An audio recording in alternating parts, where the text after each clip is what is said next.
오늘 하나님의 말씀은 사도행전 10장 1절에서 16절의 말씀입니다. 우리 함께 일어나셔서 교독하시겠습니다.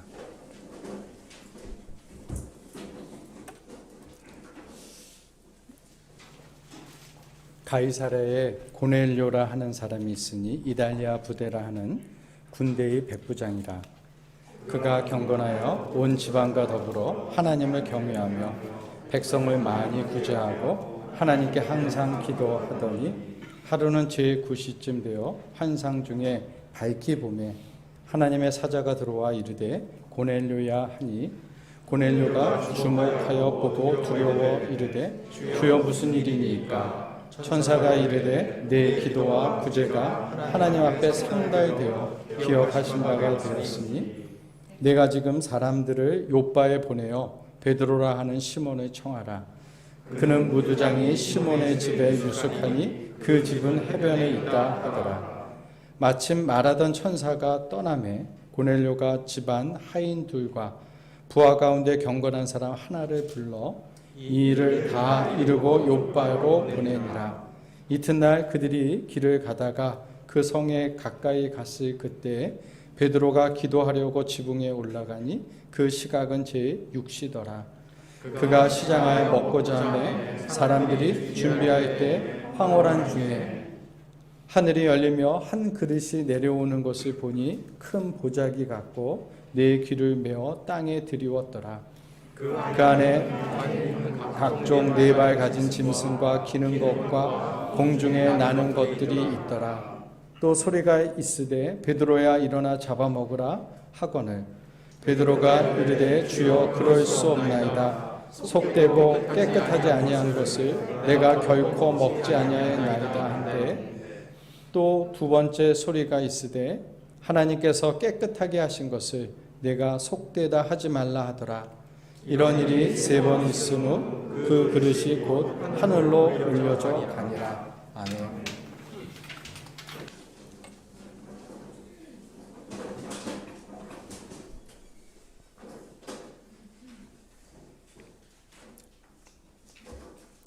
사람들은 누구나 편견을 가지고 있습니다.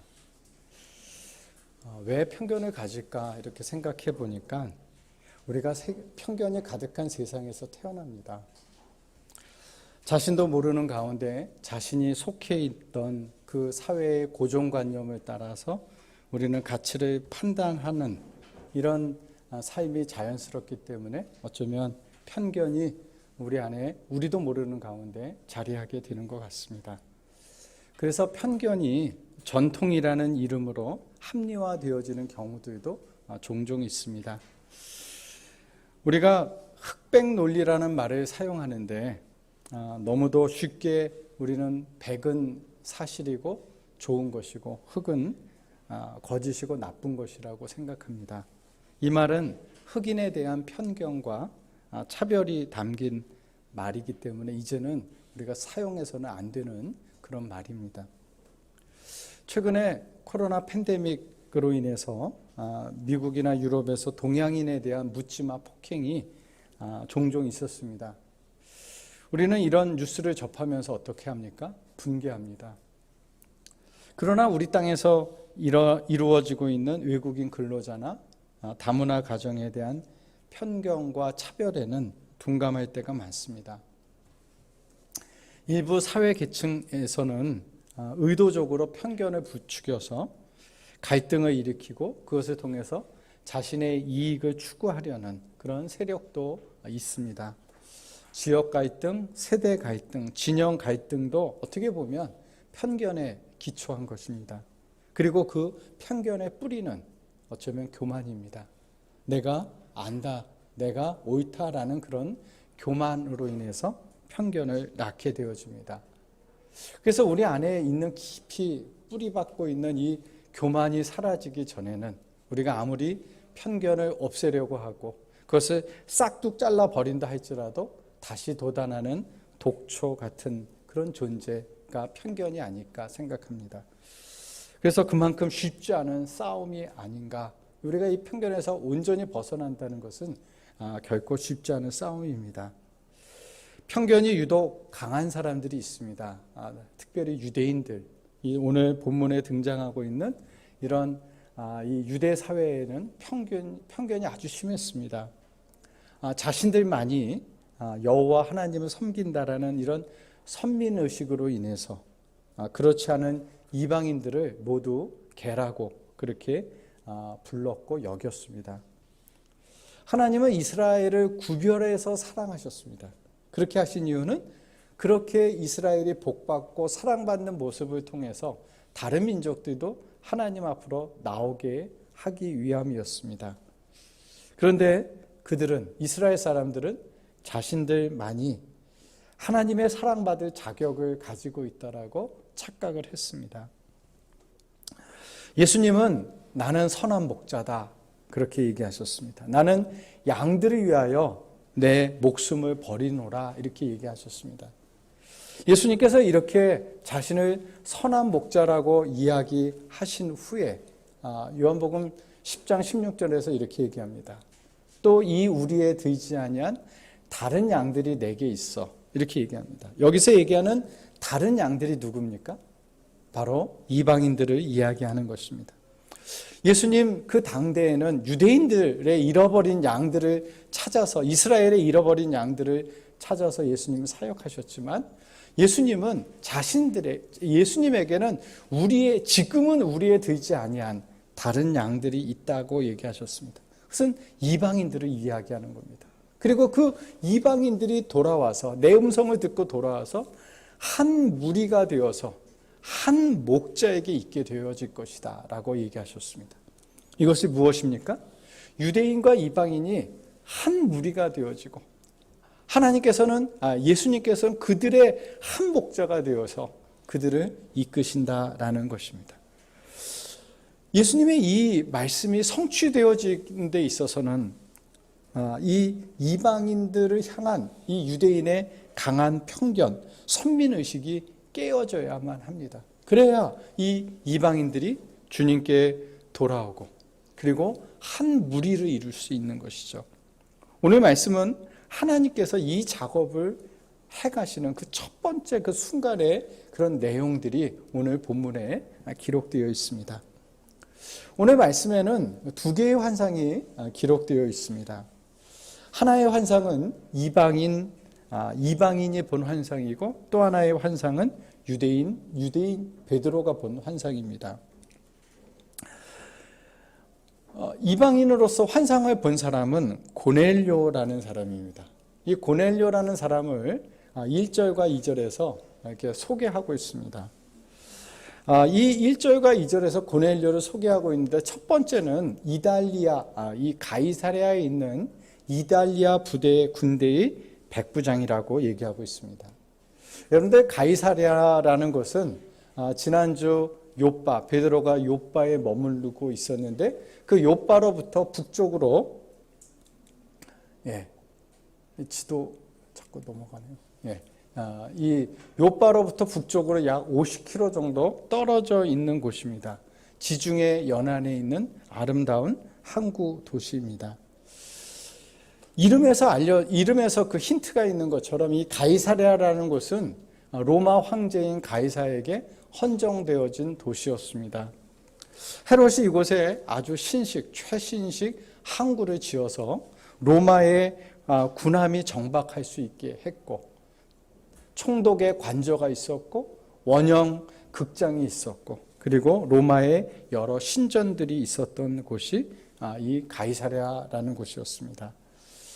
로마의 전초기지 같은 곳이었기 때문에 유대인들은 이 가이사랴를 가는 것을 꺼려했습니다.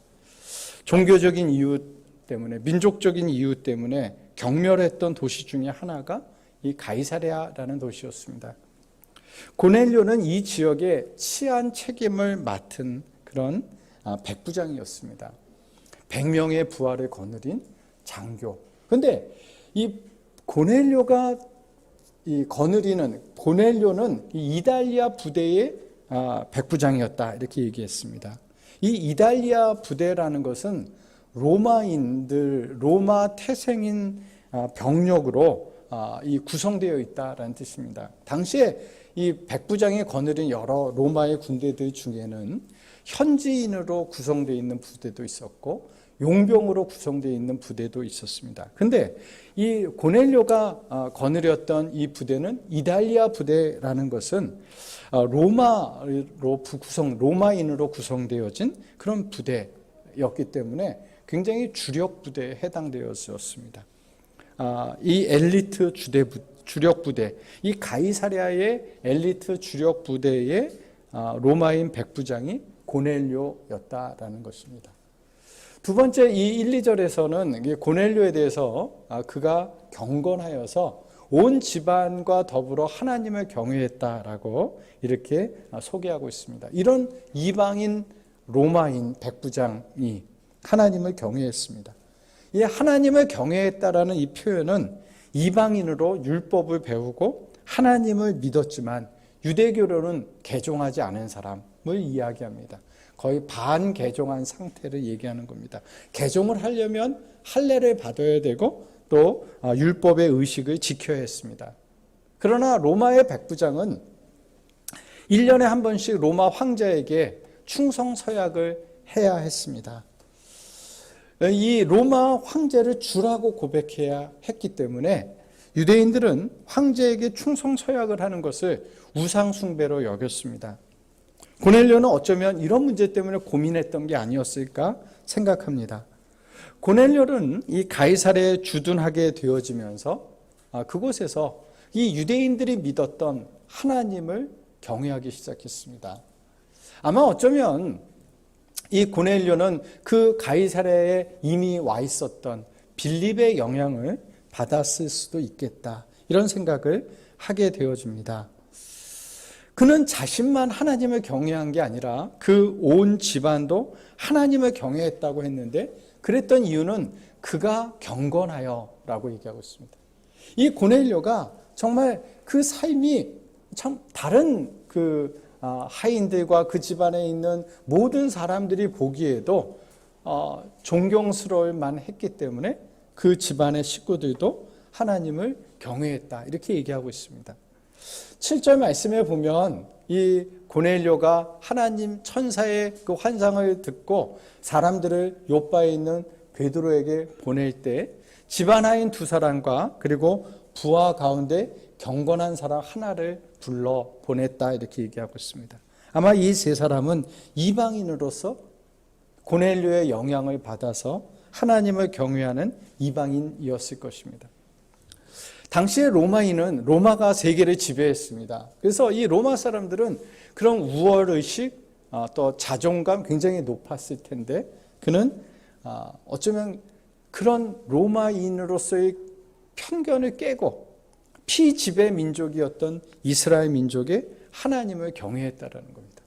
어쩌면 고넬료는 그가 먼저 편견을 깨고 있었던 게 아닐까 생각합니다. 만약에 자기가 로마의 이 백부장이었다면 이 자기가 지배하고 있는 이스라엘은 더 열등하다고 생각하고, 어떻게 보면 이스라엘이 믿는 신은 로마의 신보다 못하다고 생각해야 되는 것이 어떻게 보면 좀 정상적일지 모르겠는데, 그는 여러 나라를, 이 군인으로 여러 나라를 다니면서 아마 여러 민족의 신들을 경험하면서 이 하나님이 참 하나님이시다라고 생각했기 때문에 그는 그 하나님을 경외했습니다.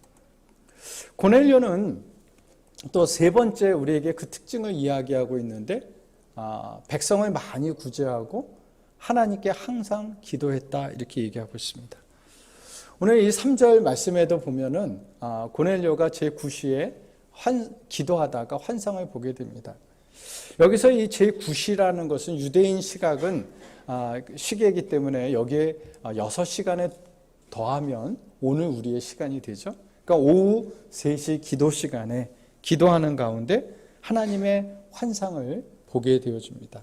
그 환상 중에 하나님의 천사가 나타나서 고넬료에게 말하고 있습니다. 4절 말씀에 보면 그가 나타나서 이 천사가 내 구제와 내 기도와 구제가 하나님 앞에 상달되었다라고 얘기하고 있습니다. 이 얘기는 무슨 얘기겠습니까? 고넬료가 했던 기도와 구제가 진실되었다라는 겁니다. 가식적이거나 그런 외식적인 기도와 구제가 아니었다. 그래서 도리어 이 고넬료의 이 기도가 하나님께 상대되어졌다라고 이야기하고 있습니다. 종교적 열심과 도덕적 선행은 좋은 것이고 잘하는 것이죠. 우리도 해야 하는 것입니다. 그러나 그것으로 구원을 받을 수는 없습니다. 그래서 하나님께서는 천사를 보내어 그런 이 고넬료에게 욥바에 있는 베드로를 초청해서 그의 가르침을 받을 것을 지시한 것입니다. 로마에서 태어나서 로마 사회의 요직에 오른 이방인 고넬료, 그가 하나님을 경외했습니다. 도리어 그가 편견 없이 하나님에게 다가갔습니다. 하나님은 모든 사람들 마음속에 하나님을 미루어 알만한 것을 주셨다라고 했습니다. 고넬료는 자신 안에 있는 바로 그 하나님을 미루어 알만한 그 희미한 빛인지 모르지만 그 희미한 빛을 따라 판단하고 그 빛에 복종했습니다. 그러나 그것 가지고는 충분하지 않았죠. 스스로의 열심과 도덕적 삶으로 구원에 이를 수가 없었습니다. 하나님은 이런 진실된 구도자 이 고넬료에게 베드로를 통해서 복음을 들을 수 있는 기회를 허락하신 것입니다. 우리 생각에는 어떻습니까? 이 군대에서 잔뼈가 굵은 이런 백부장은 어떨 거라고 생각하십니까? 더 계급적이고 권위주의적일 것이다. 그런 사람은 하나님에게 별로 관심이 없을 것이라고 생각하지 않습니까? 어쩌면 우리의 편견입니다. 외모로 사람을 잘 판단하는 우리의 어쩌면 편견일 수 있습니다. 우리 주변에 고넬료 같은 사람들이 있습니다. 우리가 생각하기에는 저 사람은 별로 신앙에 관심이 없을 것 같아 라고 생각하는 사람, 그런 사람이 어떻게 보면 그렇지 않은 사람이 참 많습니다. 오늘 우리의 사회가 어떻습니까? 교회에 대해서, 기독교에 대해서 비호감을 가지고 있습니다. 이런 사회라 할지라도 이런 가운데서도 진지하게 하나님을 찾는 사람들이 있다라는 것입니다. 하나님 그런 사람들을 두셨습니다. 그리고 사람들은 그 자기 마음에 있는 그 빛을 따라서 무엇인가 더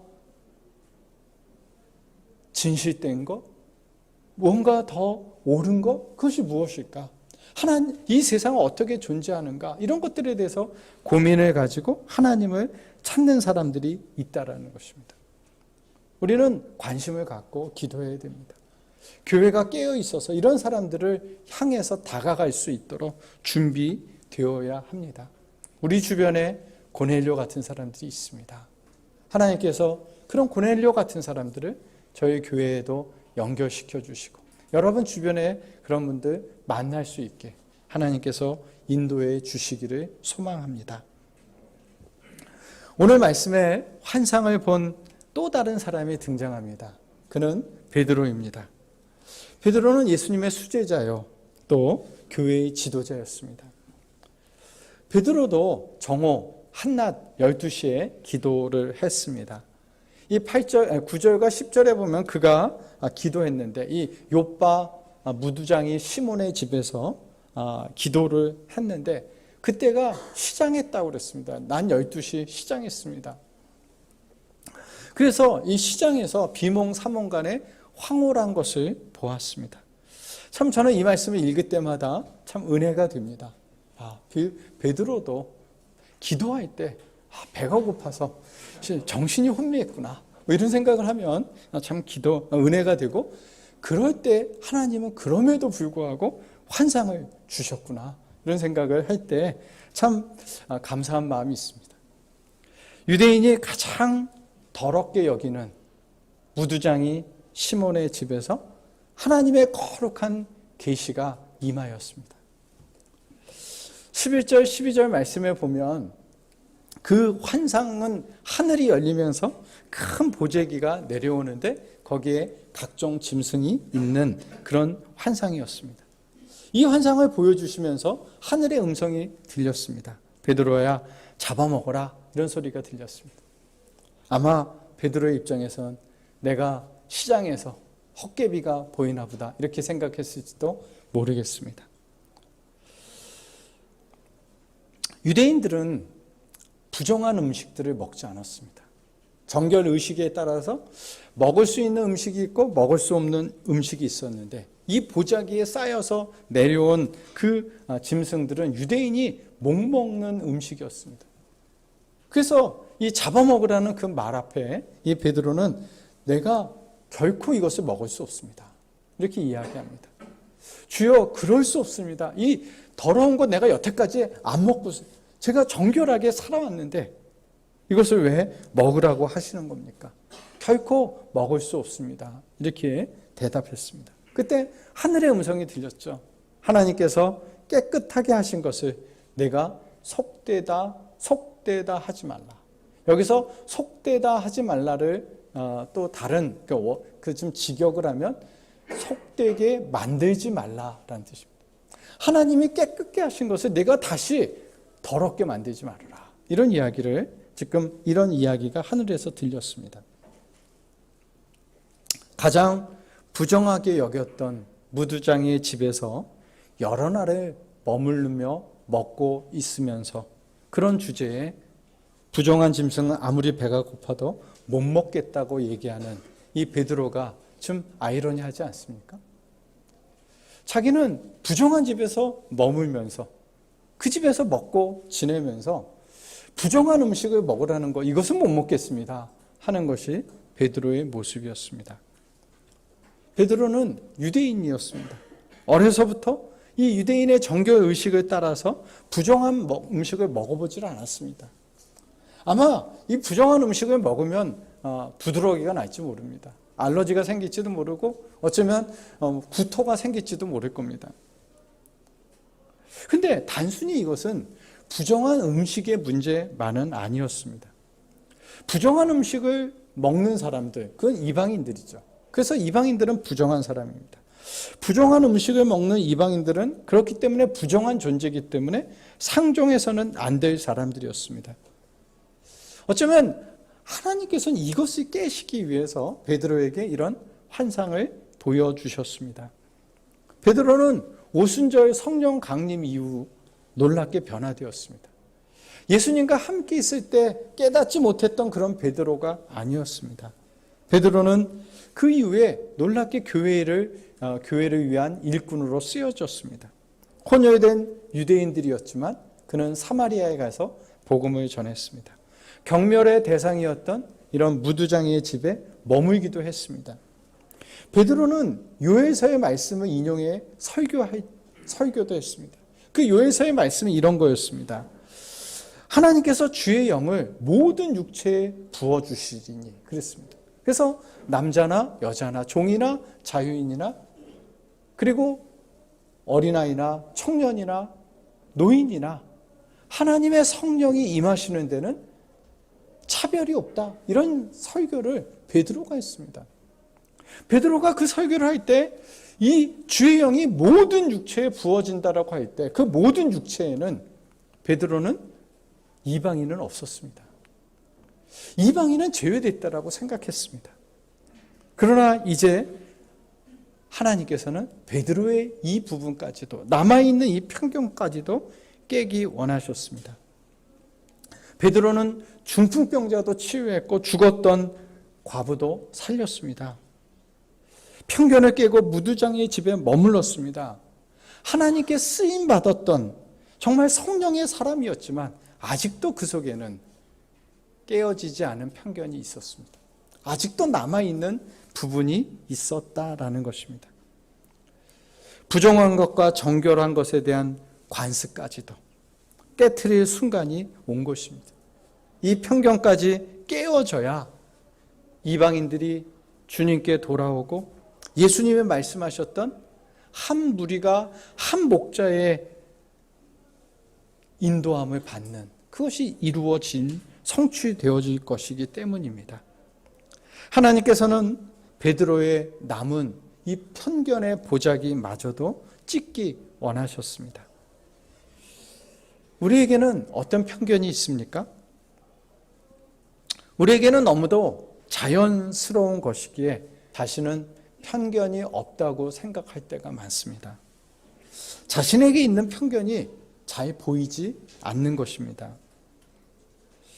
자신에게는 너무도 자연스러운 것이고, 부정한 자의 집에서 머물면서 부정한 음식을 먹지 않겠다라는 이런 베드로의 모순처럼 우리 안에도 사실 모순이 있습니다.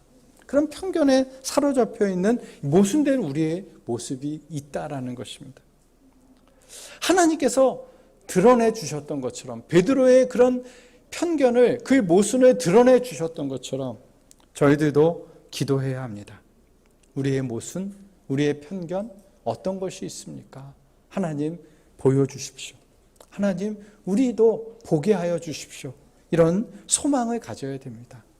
편견에서 벗어나야 우리가 자유로워질 수 있고, 또 이 복음이 바로 그 편견 가운데 사로잡혀 있는 그들에게도 흘러갈 수 있습니다. 우리는 기도하는 가운데, 말씀을 읽고 묵상하는 가운데, 일상의 삶을 살아가는 가운데 하나님 우리의 눈을 뜨게 해서 내게 있는 이 모순된 모습이 무엇인지를 보게 해 주십시오. 그것을 극복하게 해 주십시오. 우리는 기도해야 할 것입니다. 우리의 그 열린 마음이 있어야 비로소 우리 안에 있는 편견이 보이기 시작할 것입니다. 베드로의 저항은 심했습니다. 같은 환상이 3번 반복되어졌다라고 성경은 기록하고 있습니다. 하나님은 3번이나 베드로에게 잡아먹으라 그랬습니다. 베드로는 그때마다 결코 그럴 수 없습니다. 강하게 부인했습니다. 거부했습니다. 하나님은 그때마다 또 말씀하십니다. 하나님이 깨끗게 하신 것을 내가 더럽다 하지 말라. 하나님이 깨끗게 하신 것을 내가 더럽게 만들지 말라고 이야기하셨습니다. 교회 안에도 이런 편견이 바뀌어져 가는 데는 시간들이 많이 걸립니다. 우리가 찬양하는 것도, 기타를 치는 것도 불과 몇십 년 전에는 그것은 세속적인 것이다, 교회에서 못하게 했었습니다. 감히 어떻게 드럼을 칩니까? 근데 요즘은 전혀 이것이 이상한 것이 아니죠. 그 사이에 우리의 편견이 많이 깨어진 것이죠. 아마 우리 안에 깨어질 편견들은 계속해서 나타날 것입니다. 아마 이 코로나 팬데믹을 통해서 우리의 이 편견도, 또 많은 편견들을 하나님께서 깨고 계시고 있다라고 저는 생각합니다. 베드로는 3번이나 거부했습니다. 환상을 통해 베드로에게 전해진 메시지는 너무 분명했습니다. 그러나 베드로는 수용할 수도, 그렇게 요구하시는 하나님을 이해할 수도 없었습니다. 무슨 얘기입니까? 편견은 그만큼 깨어지기 어렵다는 겁니다. 이 편견이 깨어지는데 저항도 심하고, 그리고 그것으로 인한 고통도 그만큼 심합니다. 그러나 그 과정을 우리는 밟아가야 한다는 것입니다. 그때 마침 그렇게 혼란스러워하고 있을 때 마침 문 밖에 고넬료가 보낸 사람들이 도착했습니다. 그들은 자신이 찾아온 목적을 설명합니다. 22절에 보시면 이 고넬료라는 사람을 먼저 소개하고, 그리고 그가 거룩한 천사의 지시를 받아서 당신의 집으로 초청해서 말씀을 들으라고 했다. 그래서 우리가 너를 초청하기 위해서 왔다라고 고넬료가 보낸 3사람이 베드로에게 이야기합니다. 저는 이 장면은 두 환상이 만나는 장면이라고 저는 생각합니다. 하나님은 각각에게 환상을 주셨습니다. 그리고 하나님이 그 절묘한 타이밍에 두 환상이 만나도록 하셨습니다. 고넬료의 환상을 보고 온 사람들이 지금 환상을 본 베드로에게 이야기하고 있습니다.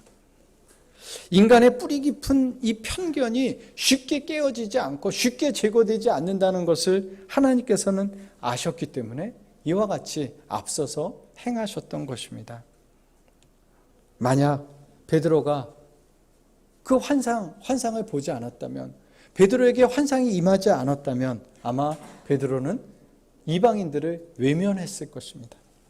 그런데 하나님이 깨끗게 했다라는 그 말 때문에 어쩌면 그 깨끗게 한 자들이 찾아왔기 때문에 베드로는 그들을 외면할 수가 없었습니다. 23절에 보시면 베드로가 불러들여 유숙하게 하니라 그랬습니다. 저는 이 짧은 이 한마디가 그려내는 기막힌 그림을 보게 되어집니다. 50km나 되는 먼 길을 찾아온 이 이방인들을 돌려보내지 않고 이미 오후가 되었으니 다시 가기 위해서 하룻밤 같이 그 집에 머무는 것입니다. 한 지붕 세 가족이 되어진 것입니다. 거룩한 유대인 사도 베드로와 부정한 무두장이 시몬과 깨끗이 못한 이방인이 한 지붕 아래 잤습니다. 유대인이 상상할 수 없는 그런 충격적인 부분이 이루어지게 되어진 것입니다. 한 지붕 세 가족. 베드로는 어느새 조금씩 편견에서 벗어나고 있었다라는 것을 우리에게 보여주고 있는 장면입니다. 우리에게도 아직 남아있는 편견이 있습니다. 하나님의 인도함을 받고 하나님을 사랑하고 그렇게 신앙생활을 해왔음에도 불구하고 여전히 우리에게 편견이 있을 것입니다. 우리 안에 남아있는 이 편견을 깨트리기 위해서 하나님께서 우리에게도 환상을 보여주셨으면 좋겠습니다. 그러나 환상이 아니어도 우리에게는 이미 주신 계시의 말씀의 빛이 있습니다. 그 말씀의 빛 아래에서 우리가 편견에서 벗어나고 우리는 진리에 다가갈 수 있습니다. 사람은 외모를 보지만 하나님은 중심을 보신다고 했습니다. 우리가 외적으로 드러난 것을 보고 판단하게 되어지면 편견에 빠질 수밖에 없습니다.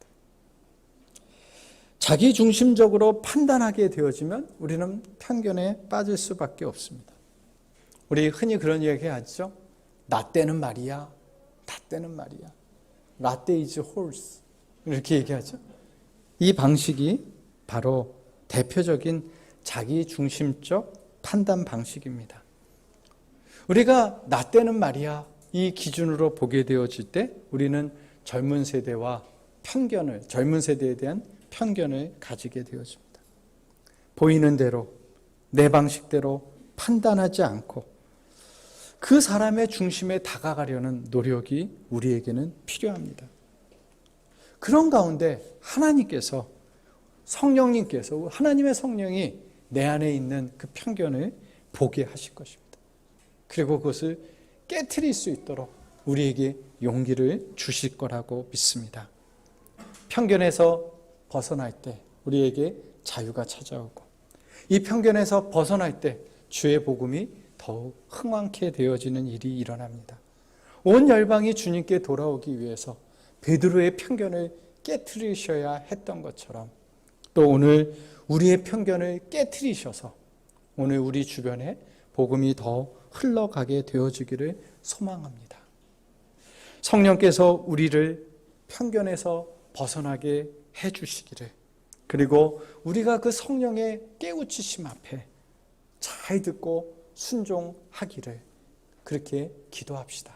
그렇게 소망합시다. 그리고 그 자유하게 되어지는 그 복이 우리 모두의 복이 되어지기를 소망합니다. 기도하겠습니다.